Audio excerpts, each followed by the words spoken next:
Dr. Adam Henze is a researcher, educator, and spoken word artist, and has shared his work in over 30 states, as well as Puerto Rico, Canada, England, and Ireland. He is the co-founder of Slam Camp, a summer writing academy for teenage poets, and is the director of The Power of a Sentence, a writing workshop series at a women's prison in Indianapolis. Adam earned a PhD in literacy, culture, and language education at Indiana University, where he also works as a research associate at the Indiana Institute on Disability and Community. He currently serves as a bureau speaker for Indiana Humanities, is the Master of Ceremonies at the Missouri Scholars Academy, and is the official poet of the Indianapolis 500. Adam has facilitated educational programming at over a dozen prisons and juvenile detention centers in Indiana, Florida, Kentucky, Illinois, and Arkansas.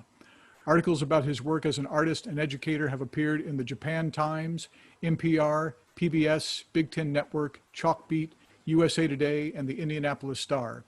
Adam is a program director at Southern Fried Poetry Incorporated, which hosts one of the largest and longest running poetry slam festivals in the world. Hey everybody, how's it going? I want to say thank you to the Writers Guild for inviting me to be amongst some of the best writers in the state. That's a great honor. And I want to say thank you to the 4th Street Festival. So I've done a couple online events lately, and it's been weird because a lot of us have had time off. So I wanted to do something a little different. And then I was kind of thinking about this event today, and I think we're missing some of what the Writers Guild usually brings. The spoken word stage is awesome. But my favorite thing is poetry on demand. And if you've been to the 4th Street Festival before, you've seen us with our typewriters. We are writing poems with unsuspecting public. And I think the other thing that we've missed is Tony Brewer's spirit. You know, every year he is so excited about the 4th Street Festival. He rallies us all together throughout the state. So I want to do something different. I just finished my dissertation, and I spent 3 years with Tony officially collecting data at the Poetry on Demand. So I wanted to read my chapter about Poetry on Demand and about Tony right now. I haven't timed it. This might go terribly. I hope it's around 15 minutes, but that's what we're going to do. So it's 10 little pieces, and then they're pleated text, so they're part prose, part poetry, but I'll try to make it make sense. So here we go. This is called Typos Are Humane. 1. We are at a humanities festival on a college campus. Our tent is finally set up after tracking down organizers and locating folding chairs. Tony's typewriters are unboxed and on the table, along with a donation jar and display of our merchandise. A sign behind us reads, Poetry on Demand. Tony Brewer begins his ritual. He loads a scrap sheet of paper into the typewriter and starts morning writing pangrams.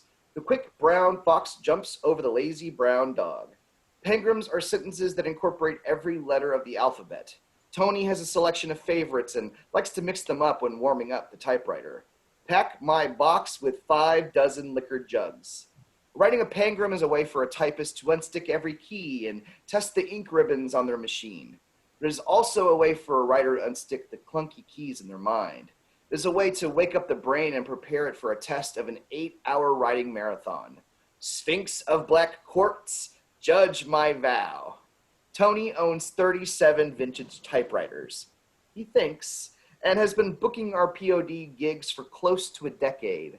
At every festival, fair, exhibit, bazaar, or special event, Tony and I talk about poetry and what it means to compose poems with members of the public. Tony sets out a stack of business cards on the table. The cover is blank, white, with a sentence that reads, Typos are humane. 2. We are at a craft festival in an old-fashioned mall, and Tony and I are talking about punctuation. Sometimes the punctuation clutters it up more than I like, he says, scanning one of his poems up and down. By contrast, I have started relying on punctuation more as I've grown older, but I sometimes don't use capitalization as often as Tony does. There is a privilege in playing with words. In school, grammar is often taught with prescriptive rules, yet Tony and I are out in public having all sorts of fun. We are bending conventions. By breaking the rules, we find new avenues to express ourselves. I tend to discard a lot of empty words, Tony says, explaining that he lets capital letters and line breaks do all the heavy work in lieu of punctuation. His style is evident in his poem, How This Works, which serves as a primer for new patrons to POD. How this works. I ask you if you want a poem, you say yes. Give me a topic, maybe a form or word, something you feel. In 10 to 15 minutes, I'll type one up. There may be minor typos, and read it to you, and give it to you on a lovely card. You give me a reaction and a small donation, and then leave. Then I do another one for someone else. Well, Tony tells me he was inspired by W.S. Merwin, who abandoned punctuation because we wanted to speak more urgently about global threats like nuclear stockpiling in the Vietnam War. When Merwin died in 2019, poet Edward Hirsch said the grounding of his verse had unexpected consequences. He said, one of the most amazing things in his work is that the time he became a poet of old age, he had sort of morphed into a poet of praise. Lately, when I read Tony's uncluttered poems, I hum with the words. They are songs of praise. 3. We are at an arts fair in a downtown square, and 2 college students are telling me about their new tattoos. Fresh ink, one woman says with arm extended. This weekend, the 2 friends are getting matching tattoos of evergreen trees. They met at 10 years old and sometimes take road trips to Colorado, a place they feel their amity has grown the most. These lifelong friends decided to attend different colleges. One is visiting another today, and they think an evergreen will represent Colorado and signified old friendship with deep roots. Matching tattoos. A single pristine evergreen. Old growth. Hard bark. Limbs reaching high and deep roots digging into the ground, sturdy, yet swaying in the wind. Bountiful leaves dripping dew like green finger paint in an elementary school classroom.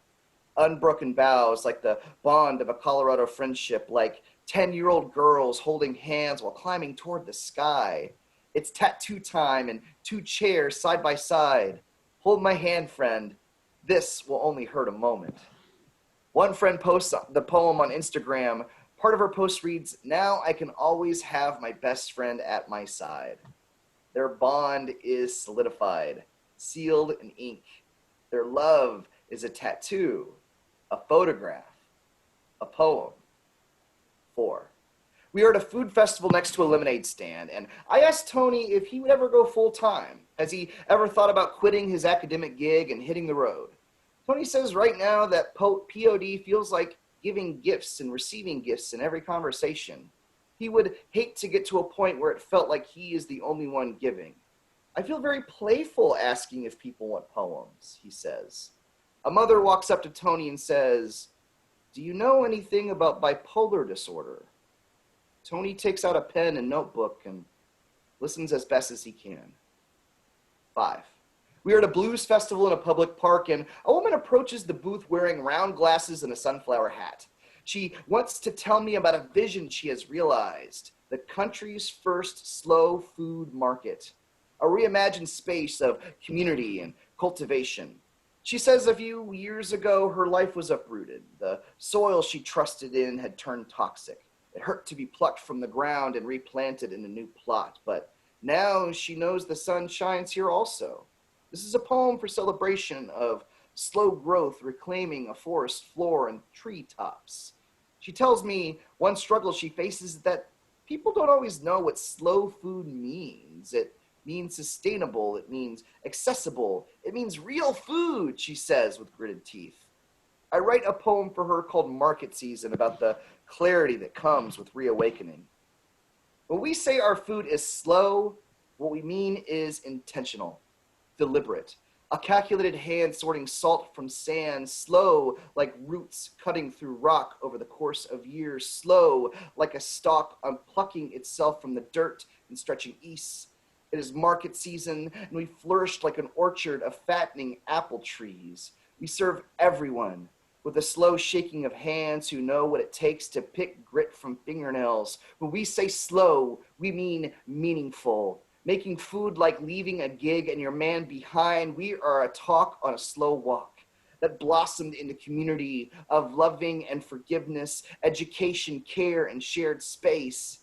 Now Saturday is a day for awakening. Poet Denise Levertov once spoke of the moment in a poetry writing process where the explored experience of the author is brought to speech. She said, the pressure of demand and the meditation on its elements culminate in a moment of vision of crystallization. Somewhere between conceptualization and crystallization, the poet has an aha moment. The woman posts the poem on the Farmer's Market Instagram page. Part of her caption reads, so perfectly describes what we're all about. 5. We are at a culinary fair in a school gymnasium. We are at a cultural fair in a school gymnasium. There are hundreds of fourth graders darting around the gym. Dozens of children swarm our booth, waiting their turn to clang on typewriter keys. One thing typewriters can teach children of the digital age is how to live with mistakes. One fourth grade girl walks away crying when she learns she cannot erase her error. That's when we say, oops, Tony always says with his arms upturned. I love you, oops, I love, oops, I love you, oops, oops. Some kids become fixated. They feel the need to strike the keys if they want the ink to stick. It's like you've come to an understanding that writing is more violent than what you once thought. Other kids spend 20 seconds furiously uploading a storm onto the page. They smash their fingertips into the keys and make guttural sounds. On this day, I find a piece of paper left behind. Space, space, I love you. Food, space, space. I imagine the author then stole away, losing their little fourth grader mind somewhere else in the gymnasium. I wonder what kind of questions they asked in English class later that day. 6. We are at a family-friendly fair on a sunny day, and Tony is staging some poetry readings next to the POD tent. Poets from all across the state are invited to share their work. Some are professional, some are dedicated open mic folk looking for a stage. A member of the organization's committee is pointing her finger at Tony's chest. After she leaves, Tony tells me she believes there is a problem regarding amplification. She says it's too loud, too vulgar, too whatever. Think of the children, yada yada. Due to language issues in the past, the stage needs to be unplugged, is the message she leaves with Tony. He says he always tells the poets family friendly, regardless how much he hates the term. But there's always some poet every festival who drops an F-bomb on the mic. Afterwards, they always say, oh, I forgot it was in there, and it's never believable when they say that. He says it's always a shackle to make sure everyone cleans up their language when everyone's here just doing good work. He shrugs, I don't proof anyone's work. This year, the cussing act was the high school kids, Tony says. Their teachers and parents were sitting in the front row clapping for them. Who are we to stifle their self-expression? Think of the children. 7. We are at an outdoor festival on a busy bar strip, and Tony tells me he thinks it's interesting when people offer us alternative currencies for a poem. Sometimes I get paid in produce at the farmer's market, Tony says. One time I watched a guy try to pay Tony for a poem with a watch off his wrist. Telling stories that pass the time, we call this chopping it up. It is another way to mix words in a bowl and create fresh utterances. It is the meaning of make it new, a historically recycled adage that has been attributed to Ezra Pound and a dozen other artists. A chef approaches me and asks if I can write him something to put on his menu or the wall of his office. He says most of his job is creating unique flavors by mixing up small, oft-replicated processes. We are different artists speaking a shared language. I call the poem Chopping It Up. The world has gotten smaller to some people. There's a lack of gas cash to cast out beyond, so people seek adventure in my dinner menu. Let's try the Alaskan crab with some French flair or the noodles with a sweet Thai chili twist. Society may be changing, but I still slice celery the exact same way. Identical ingredients as yesterday's meal. I'm just chopping it up, making it fresh, mixing flavors into something new. My knives are sharpened through replicated strokes, and now I decide to carve the day anew. The man tips us $50 and says he will be back. He comes back with a stack of solo cups and a growler of cold beer. I have to get you guys around, he says, like we just got off the dish line, high-fiving after a hustle of an evening. Each of us take a left, a look to the left side of the street, and then we look to the right. 8. We are at a food truck festival next to a candied apple stand when an old man approaches, Tony with a sneer on his face. A strange fact, some strangers approach us aggressively. They're like, how dare they? Then they usually try to waste our time. Would you like a poem? Tony asks the man.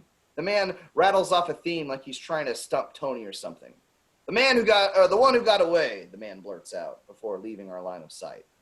Instead of writing an obvious poem, a love interest that escaped the author's grasp, Tony decides he wants to write a dramatic poem about catching a fish. The poem is peppered with suggestive phrases, but really, the poem is about catching a fish. The angler's lament. My bait was not perfection, but still tempting to her, dangling in reflected light just below the surface, like entendre and innuendo. Her bubbles, tiny kisses floating in my shallows. Suddenly, no, she's off the hook and away. But wait, I feel the tug still, like a phantom limb lost, like a dead limb lost, full of old hooks and lures. I pull, stuck, pull, and wrangle old bait lost on the bottom of a body, and I will spend way too long trying to get free. Tony Brewer, the unstumpable. The man never comes back to collect his poem, so Tony posted on Instagram. He includes the hashtag, the one who got away. 9. We are outside an art gallery on a street corner, and a woman asked me if I will write a poem about the moment her life changed. She was at a rock bottom point and was traveling overseas. She said when she stepped into St. Paul's Cathedral in London, a new light lifted within her. She says she became fixated on all the tiny details of the ceiling, and it helped her appreciate the little rough pieces in her life that she needed to take a chisel to. Stopping into St. Paul was a gasp at the water's surface. I was a wretch, dripping wet and shivering like some scripture, a shambled life of turned-out pockets and turned-out people, and now it's all order and architecture. I was stunned by the intricacy, the divinity it built with tiny details. I marveled at a universe built in brushstrokes and chiseled in chipped stones. A fog lifted in my life, and all I needed was a careful look at the ceiling, swirling circles, such awesome design. I stopped into a new space. It was more welcoming than I expected. A long-standing debate between authors is the perceived nature of clarity and obscurity in poetry. While poets typically don't aim for their poems to be obscure, many do aim to include moments of wilderness. I don't want my poems to help people find clarity. I want my poems to help people stumble out from the wilderness. 10. We are sitting at a typewriter with a blank sheet of paper. A young woman asked Tony to write her a poem about empowerment. Empowerment is arguably the most important word in the English language. Absent of context, it is also a word that means absolutely nothing. There are moments that Tony says he has to do some mental jujitsu. He has to write a poem that he wants, but he also has to write the poem he thinks she wants. Get to work. The way the world works is you do something and it hurts or it helps. If it hurts, you quit it. But if it helps, you seek out times and places where you can do that thing over and over. The point, it ceases to be something, but the thing, the only thing that matters. Not an obsession, but a passion, an advocacy to be helped the way you make others feel loved. POD, the thing we seek out over and over. Sometimes we hope to make others feel loved, but truthfully, the only thing we know is how to tell ourselves we are loved. The woman posts Tony's poem on her Instagram. She includes the hashtag empowerment.